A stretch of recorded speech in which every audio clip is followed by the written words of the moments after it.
Today's daf is daf Lamed Gimel, and we're up to Omer of Nachman. Now, the Gemara on daf Lamed Beis quotes Rav Sheshes, and he says that you need all of 3 dayanim, and no less than 3 dayanim. Let's take a look at Rav Sheshes. Itmar b'fnei kama hu mevatlo. If he wants to be mevatel his get, he needs, according to Rav Nachman, 2 is enough. Rav Sheshes says that 3 is enough, and that 3 is required. Amar Rav Nachman midale. How do I know that we need a minimum of no more than 2 dayanim, and they're considered a bezdin? This now we have a mission in the 10th parak of Shvius regarding a star pruzbol, which is a star that allows you to collect a chov even after Shvius and avoid Shmitas Ksofim. Hadayanim chos milamata, on the bottom of the nusach of the pruzbul, the dayanim sign, o edim, or you could have even 2 witnesses that sign. And that's a chiddush, that 2 witnesses can become dayanim. They could serve both as edim and dayanim and wear both hats at the same time. My love, dayanim dumya de edim. Since in one breath the Mishnah has both dayanim and edim, is mashna edim shnayim. Edim are always 2. After dayanim nami shnayim. Rav Sheshes, he rejects this. Midei iria hakidisa v'hakidisa. There's no proof from the language of the Mishnah. It's referring to both dayanim separately and edim separately, not to be equated. In the case of edim 2, in the case of dayanim requirement of 3. The Gemara now goes back to the Mishnah that Rav Nachman had quoted and asks the following question: Lamali lemisna dayanim v'lamali lemisna edim. Why did the Mishnah in Shvius that we quoted earlier have to mention both dayanim and edim? Why does the Mishnah need this extra lengthy presentation? It could have just simply said that the edim can sign on the pruzbul. And once we know that the edim can sign on the pruzbul, memela, we understand that dayanim could sign on the pruzbul. And the Ritva adds the following, that this question of the Gemara is directed specifically at Rav Sheshes, because according to Rav Sheshes, there doesn't seem to be any chiddush in this Mishnah because we need a bezdin of 3 dayanim. But according to Rav Nachman, the question is not a question, because the Mishnah has to tell me a chiddush that all you need is 2 dayanim for a pruzbul. And the Gemara answers the following: Hakam mashbalon deloshna kasu veloshen dayanim v'chasme edim veloshna kasu veloshen edim v'chasme dayanim. It makes no difference what the nusach of the pruzbul is. It could be written as a bezdin hayinu ubala fanenu ploni the amar lanu mosrani lochem ploni uploni, etc. And then the edim are signed on the pruzbul, and it doesn't matter if it's written in the lashon of edim, like as a zichron edus, as if they were standing in front of us and testifying that so and so is Moser Shtaros b'fnei ploni uploni and chasme dayanim. And there are 2, or according to Rav Sheshes 3, dayanim that are signed on the pruzbul.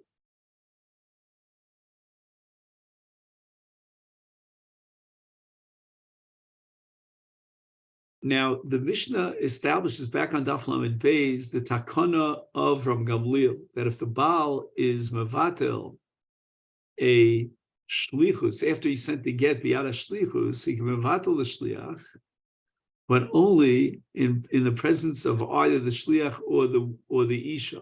That's the takana of Rav Gamliel. B'fnei tikun olam.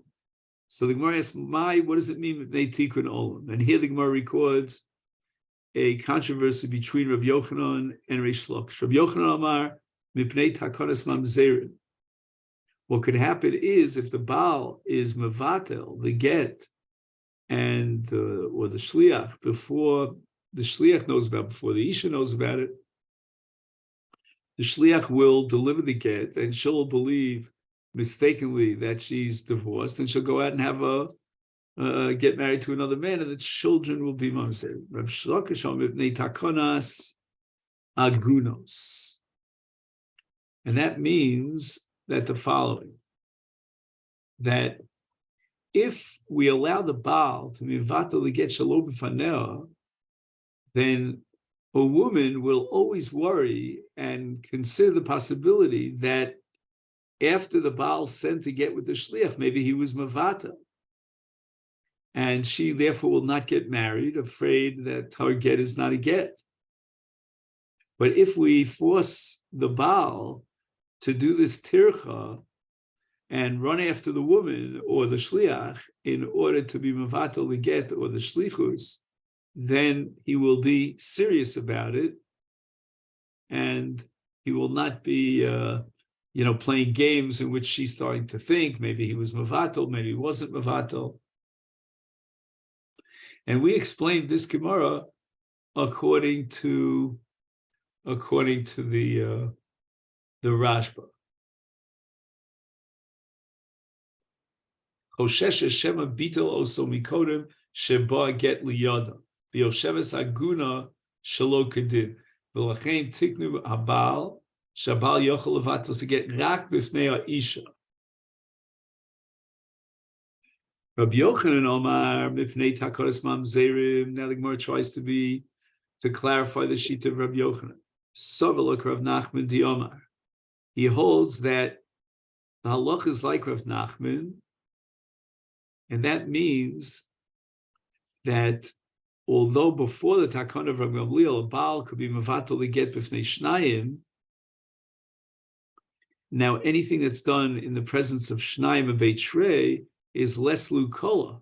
It will not have a rumor sent around. In other words, there's no call. Nobody knows about it. It's not public knowledge. That which you say in front of two people. Like the Gemara says in Bava Basra, as far as Lashon Hara, if you said it in front of three people, then it will be publicized as public knowledge. And then there won't be a Nisa Lashon Hara if you repeat that. Behilo Shama v'lo Yoda. If the bittul I get was in the presence of two Eidim, she doesn't know about it because there's no call, and she doesn't know that the Baal was Mavatal to get. V'yozlu mitzvah to get married. V'yikamam zeru. Reish Lakish Omar mipnei takonas agunas sovelok Rav Sheshes the Omar b'fnei shlosha, that the Baal could only be Mavatal to get in the presence of three. And ubeit tlosa, anything that's said in the presence of three, is lukola, has a call and it's public knowledge. Is therefore shama v'yada below mitzvah. So therefore, there's no issue about mamzeres because she's not going to get married if she didn't hear that the Baal was mevatel the get, because she realizes that the Baal could only be mevatel the get in such a way in the presence of three that she wouldn't find out about it. But takana saguras hu deika. However, we needed a takana in order to avoid a situation of Bnos Yisrael agunos, and therefore we matriach the Baal to be vatal in the presence of the shliach, or perhaps to send another shliach to be vatal the first shliach or the get, and this is going to avoid the situation of aguna. Tana Rabbana, we learned in a brisa. Now this brisa addresses the following question: after Takonas Rabbi Gamliel, that the Baal has to be mevatel the get in the presence of the shliach or in presence of the isha is bitla. What happens, asked the brisa, if he went and he was vatel the get and he did it in a way that's against the takana from Gamliel, which means that he did not run after the shliach to notify the shliach or the isha to notify the shliach. Is b'di'eved, Rebbe holds that mevutal, even though he violated Takonas Rabbi Gamliel, that would nullify his bittul, if we could say it that way. Nevertheless, that nullification of his bittul, b'di'eved, is not going to be chal, and therefore his bittul is chal, and the shlichus is batal. So that's Rebbe Shita. Rav Shimon Gamliel Omer, Eino Yochel Levatlo L'Israel Tno. If he doesn't go in the presence of the Isha or the Shliach, he can't add any Tanai to the get. Shem Kain, because if you don't agree with that, but rather the evidence as Rebbe would maintain, if he went ahead, he was Mavatel Shalom B'fnei Shliach, or he added a Tanai Shalom B'fnei Shliach, is Makoch Bezdin Yofen. Rav Gamliel made a takana, and it's possible to just simply circumvent his takana b'di'eved if the Baal was mavatal to get shalom b'fnei Isha shalom b'fnei Shliach. So the Gemara now goes back to the Bryce with the following objection: Umi kamidin the Raisa batal gita umishum ba'makoch bezin yofesh harinu neishis shlialma. How could it be that on a deraisa level before the takana of Rav Shimon Gamliel, he could be mevatel the get shalom b'fnei shliach, shalom b'fnei isha, and now, as a result of the takana of Rav Gamliel, the way Rav Shimon Gamliel interprets it, the bittul I get is no longer valid, which means we're mevatel the bittul and the get is now valid. How could the get be valid when on a deraisa level it's not valid because he was mevatel the get? Or mevatel the shliach before the get reached the hands of the isha. And Gemara says, yes, indeed the chacham have the authority to make a takana to be machshir a get and be mater neshes ish, even though on a deraisa level the get is bottom. Why? Because of the principle called the mekadesh adaita rabbanu mekadesh bafkeinu rabbanu l'kedusha minei. That when a man is mekadesh and isha, he has, so to speak, a built-in t'nai that only if the rabbanon will accept and validate and approve of his marriage, then the marriage should be chal. If not, if they object to the marriage, then the kedushin should be batul mafreya, and the rabbanon will mafkia the kedushin minei. And why? Because he was mevatel the get shalo b'fnei shliach, shalo b'fnei isha, violating the takana from Gamliel. So it comes out that according to this sugya, the get itself is really not effectuating the gerushin, but rather rabbanon are being mafkia the gerushin l'mafreya. And one of the issues here amongst the poskim is, why does the Gemara need these two principles here, both called the Mekadesh, which makes it into a Tanai, and Afkinu Rabbanon? Forget about Afkinu Rabbanon. Why not just say, call the Mekadesh Adaita Rabbanon Mekadesh?